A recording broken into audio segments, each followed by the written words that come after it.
Hello guys, இன்றைக்கி என்ன கதையண்டா? Sri Lanka team வந்து அபார வெற்றியை பெற்றுட்டுது. வாட்டா கம்பேக்னு சொல்கிற மாதிரி போட்டு நியூசிலாந்தை பொழந்துட்டாங்க. இது இப்படி இருக்க நான் ஏன் வீடியோ போடலேண்டா? இன்றைக்கு வந்து யூடியூப் சேனலில் இந்த வீடியோட குவாலிட்டி நீங்கள் பார்க்க எனக்கே கஷ்டமாக கிடக்கு. இதை வச்சு தான் நானும் வீடியோ போடணும் தான். அப்போ ஒரு ஃபோன் ஒன்று வாங்குவோம்.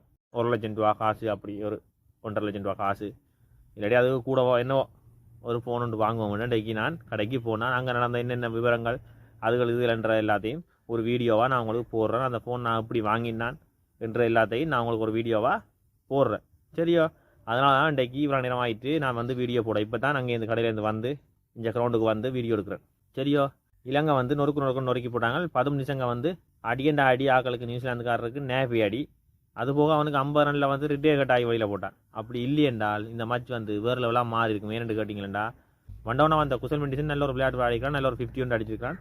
அப்போ குசல் மெண்டிஸும் 10 நிமிஷம் சேஞ்ச் நின்றுருந்தாங்கன்னா அந்த மேட்ச் வந்து ஒரு மாற்றத்தை பெரிய ஒரு ஸ்கோராக கொண்டு போய் விட்டுருக்கும். ஆனால் என்ன செய்கிற காலத்தின் கோலமாக 10 நிமிஷங்க வந்து ரிட்டே கட்டில் வெளியில் போனால் பிறகு கமிண்டு வந்து ஒரு நல்ல விளையாடி 46 லட்சம் அடிச்சு அவனும் அவுட் ஆகிட்டான். அவன் கொஞ்சம் ஸ்லோவாக விளையாடினவன் ஏன்னா குசல் மெண்டிஸுக்காண்டி ஒரு நல்ல ஒரு இன்னிங்ஸாக விளையாடி கொடுத்துருக்கான். அப்போ அவனும் அவுப்பட ஒன்றும் செய்ய இல்லாமல் போச்சுது ஸ்ரீலங்கா டீம். என்னடா வளமைக்கு மாறா முதல் 4 பேரும் நல்லா விளையாடுறீங்களேடா, வளமையாக ஒரு தான் அடித்தா ஒரு தான் அடிக்க மாட்டீங்க, அதோ இதோ நினைக்க வழக்கம் போல் ஒரு விக்கெட்டை வந்தோன்னையை கொடுத்தார் நம்மட அசலங்க கொடுக்க இலங்கை அணி வந்து பழைய நிலைமைக்கு திரும்பி தாக்கும்னு யோசிச்சா உண்மையிலேயே ஃபினிஷிங் கொண்ட லியானகே சிறப்பாக விளையாடி நல்ல ஒரு இன்னிங்ஸ் வந்து விளையாடி நல்ல ஒரு ஸ்கோரை வைக்கிறதுக்கு உதவி செஞ்சார். இது இப்படி இருக்க ஸ்ரீலங்கா டீம் வந்து நீ எங்கள் பந்து போட்டு மடக்கணுமே நியூசிலாண்டை ரெண்டு யோசிச்சா உண்மையிலேயே நல்லா பந்து போட்டாங்க. அதுவும் அவிஸ்கா வந்து இடையில் ஒரு 22வது ஓவரோ 23வது ஓவர் தொடர்ந்து 2 விக்கெட் எடுத்து தொடர்ந்து ஒரு ஓவரில் 2 விக்கெட் எடுத்து மேட்சை வந்து அப்படியே மாற்றி விட்டான் ஸ்ரீலங்காவுக்கு. வளமையாக ஒரு ஸ்பின்னர் இப்படி மாற்றணும் வழியே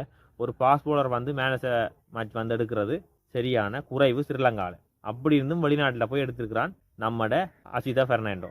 இது இப்படி இருக்க நியூசிலாண்டு வந்து இதங்களை ஒயிட் போல்ஸ் பண்ணிடுவோம் அதோ இதோன்னு யோசிச்சிருப்பினோம். ஆனால் கடைசியாக இலங்கைக்காரர் கொடுத்த குடுவையில் திணறி போச்சுனோம் நம்மளோட நியூசிலாந்துக்காரர். சரி, இது இப்படி இருக்க இலங்கை கம்பேக் எப்படி இருந்ததுன்னு சொன்னால் பேட்டிங் வேணுமெண்டா பேட்டிங் இருக்குது, போலிங் வேணுமெண்டா போலிங் இருக்குன்ற மாதிரி அம்பியா இருந்த ஸ்ரீலங்கா டீம் வந்து அந்நியனா மாறிட்டு, மாணிக்கமாக இருந்த ஸ்ரீலங்கா டீம் வந்து பாட்சாவாக மாறிட்டு என்று தான் சொல்லணும். அப்படி ஒரு விளையாட்டு அன்றைக்கு ஸ்ரீலங்கா டீம் விளையாடி அவிஸ்கா பெர்னாண்டோ மேனஸ் மேட்சையும் வாங்கி 2 கொண்டு ஸ்ரீலங்கா வந்து இந்த ஓடிய சீரிஸை தோத்தாலும் சிறப்பாக தான் விளையாட்டுக்குன்னு சொல்லிக்கொண்டு இதுக்கு அடுத்த வீடியோவாக பெரும்பாலும் நான் இன்றைக்கு ஃபோன் எடுக்க போனது மற்றது ஃபோன் எடுத்தது மற்றது அது ஒரு கொஞ்சம் பெரிய காணொலியாக இருக்கும், அதெல்லாம் சேர்த்து ஒரு காணொலியாக போடுறேன். தயவுசெய்து ஃபுல்லாக பார்த்து எனக்கு ஒரு ஆதரவை தாங்கும். நீங்கள் ஃபுல்லாக பார்த்தா தான் என்னால் யூடியூப்பில் காசு உழைக்க முடியும் என்றதை சொல்லிக்கொண்டு அடுத்த வீடியோவில் இருந்து நல்ல கிளியராகவும் நல்ல தெளிவாகவும் கொஞ்சம் ஒரு 6 நிமிஷம் 8 நிமிஷத்துக்குள்ள ஒரு வீடியோவும் போட்டு உங்களை நான் மகிழ்விக்கிறேன் அடுத்தடுத்த வீடியோக்களில் என்று சொல்லிக்கொண்டு நன்றி, வணக்கம்.